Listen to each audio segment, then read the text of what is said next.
নমস্কার বন্ধুরা, সুমিরা রান্নাঘরে স্বাগত জানিয়ে আবার চলে এসেছি আমি আর একটা রেসিপি নিয়ে। তো আজকে দেখাবো ঝিঙ্গা আলু পোস্ত কী করে বানাতে হয়। তো এরকম আমি 4টে আলু নিয়েছি, নিয়ে কেটে ছোটো ছোটো টুকরো করে একটু নুন মাখিয়ে ভেজে নিয়েছি। এই সাইজে 4টে আলু। আমি আলুটা একটু কম দেওয়ার চেষ্টা করছি, কিন্তু ঝিঙ্গা আলু পোস্ত করলে একটু আলু ছাড়া তো হবে না। খালি ঝিঙ্গা পোস্ত আমার ভালো লাগে না, একটু আলু দিয়েই ভালো লাগে।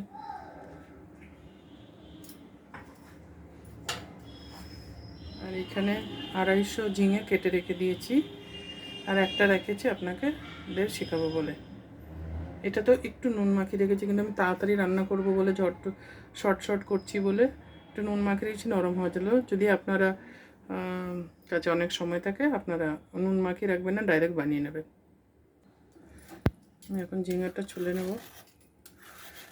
এই যে এই ইয়েগুলো আছে, ধারগুলো, এইগুলো আমি ছুলব আগে।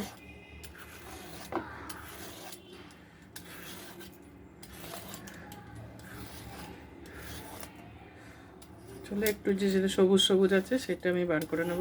আমার একটু শক্ত শক্ত ভাল লাগে। আপনারা যদি নরম নরম খেতে চান তো পুরো সবুজটা উঠিয়ে দেবেন।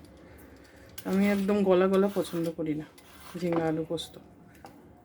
বেশিরভাগ জিনিসই বেশি গলা গলা পছন্দ হয় না, কখনো কখনো একটু গলে যায়, তখন তো কিছু করা যায় না, তখন খেতেই হয়। আমার চ্যানেলটাকে সাবস্ক্রাইব করতে ভুলবেন না, আর বেল আইকনটা অবশ্যই বাজিয়ে দেবেন। তবে আমি যে এরপরে রেসিপি আপনাদেরকে শেয়ার করব তার নোটিফিকেশান আপনার কাছে এসে যাবে। লাইক করতে অবশ্যই ভুলবেন না, অবশ্যই কমেন্ট করবেন, বন্ধুদের মাধ্যমে শেয়ার করে দেবেন। তো হয়ে গেছে আমার পুরো ছোলা। এখন আমি কেটে নেব। যখন কেটে নেবেন এরকম টুকরাটা যেটা বেরোয় ফেলবো, এটা একটু আপনি টেস্ট করে দেখে নেবেন তেতো কিনা। অনেক সময় আপনার ঝিঙা তেতো বেরোয়,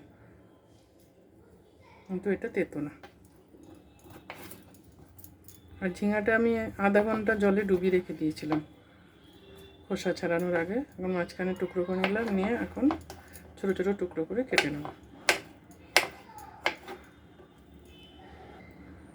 দেখুন আমার কাটা হয়ে গেছে। আর ঝিঙা সবসময় ধুয়ে কাটবেন। কাটার পরে ধুলে কী হবে, ভীষণ জল জল হয়ে যায়, জল কিছুতেই শুকাতে চায় না। কিন্তু ঝিঙা একটু মধ্যে জল জল ভাব থাকে, ওই জন্য বললাম। তা চলুন এখন কী করে রান্না করব সেটা দেখাবো। ঝিঙা তো কাটা হয়ে গেছে।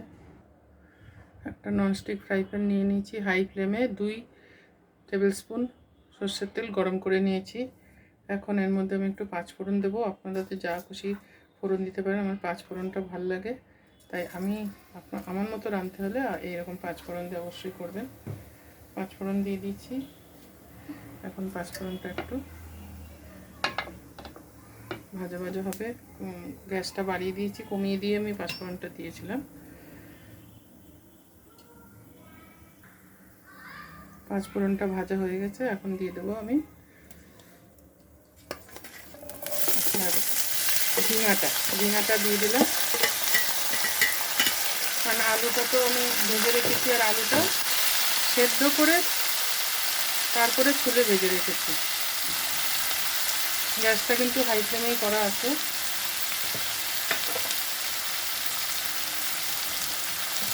আগের থেকে নুন দেওয়া আছে, এখন আমি অল্প একটু নুন দেবো, তারপরে টেস্ট করে দেখে তারপরে নুন দেবো।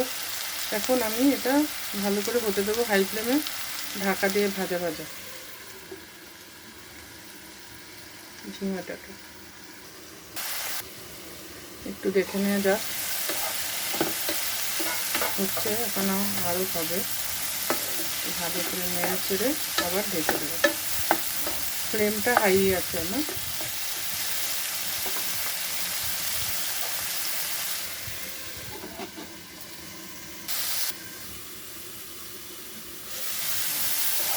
এখন প্রায় দেখুন কালারটাও চেঞ্জ হয়ে এসছে, প্রায় মজে এসছে, একটু হাতের বেশি হয়ে গেছে। এখন দিয়ে দেবো আলুটা, ভাজা আলুটা। ফ্লেম আমি হাই করে রেখেছি, কারণ ঝিঙাটার থেকে জল বেরোবে, যাতে তাড়াতাড়ি শুকিয়ে যায়।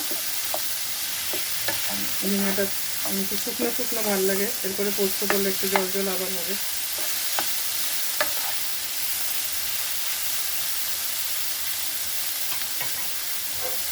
আবার ঢাকা দিয়ে 2 থেকে 3 মিনিট রান্না করব।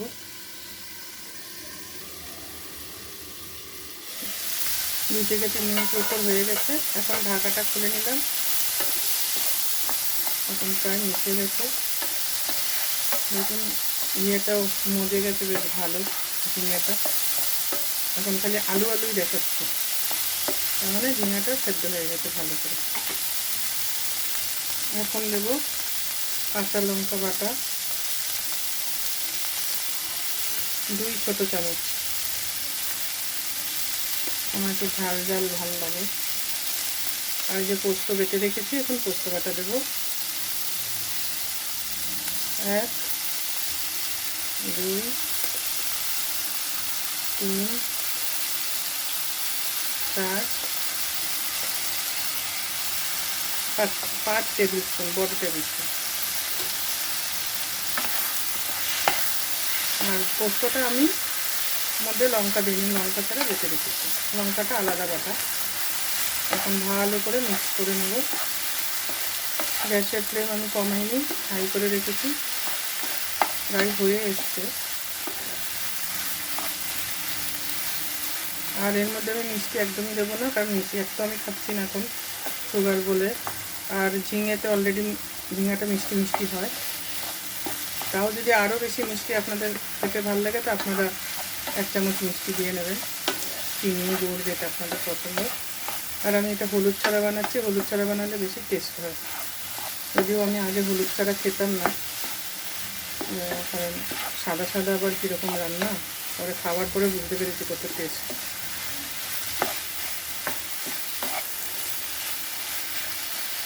হয়ে গেছে এখন পোস্তটা। আর 1 মিনিট ঢাকা দিয়ে 1 মিনিট করার পরে আবার নেড়ে আর 1 মিনিট ঢাকা দিয়ে করব। 1 মিনিট হয়ে গেছে, এখন আবার উল্টে পাল্টে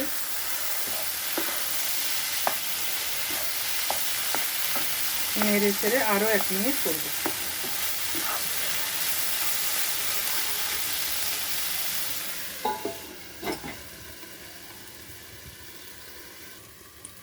আরও 1 মিনিট হয়ে গেছে, ঢাকাটা খুলে নিলাম। একটু টেস্ট করে দেখলাম আর একটু নুন লাগবে, তাই আমি একটু নুন দিচ্ছি।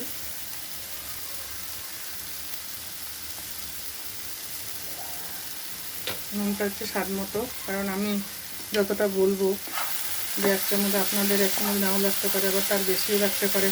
এই জন্য আমি স্বাদ মতো নুনটাই যার যার স্বাদ মতো শেষে দেবো।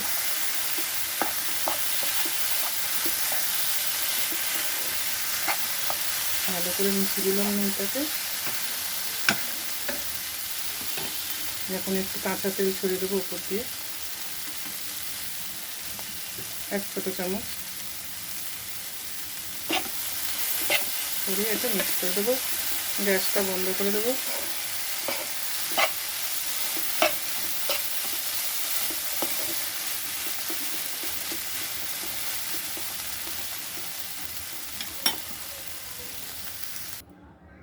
দেখুন তৈরি হয়ে গেছে আমার ঝিঙা আলু পোস্ত। তো কেমন লাগলো? আগে লাউ দিয়ে বিউলির ডাল শিখিয়েছিলাম, এখন ঝিঙা আলু পোস্ত আপনাদের শিখিয়ে দিলাম, বলেছিলাম শিখাবো আর শেয়ার করব আপনাদেরকে। তো বিউলির ডাল, ঝিঙা আলু পোস্ত আর ভাত, আর কিছু চাই না। তো এবার আসি। অবশ্যই আমার চ্যানেলটা আরেকবার বলছি, সাবস্ক্রাইব করে দেবেন, বেল আইকনটা অবশ্যই বাজিয়ে দেবেন। আমার নেক্সট রেসিপির নোটিফিকেশান আপনার কাছে চলে আসবে। এবার বিদায় নিলাম, আবার দেখা হবে আরেকটা রেসিপির সাথে। টাটা, বাই বাই, ভালো থাকবেন, সুস্থ থাকবেন।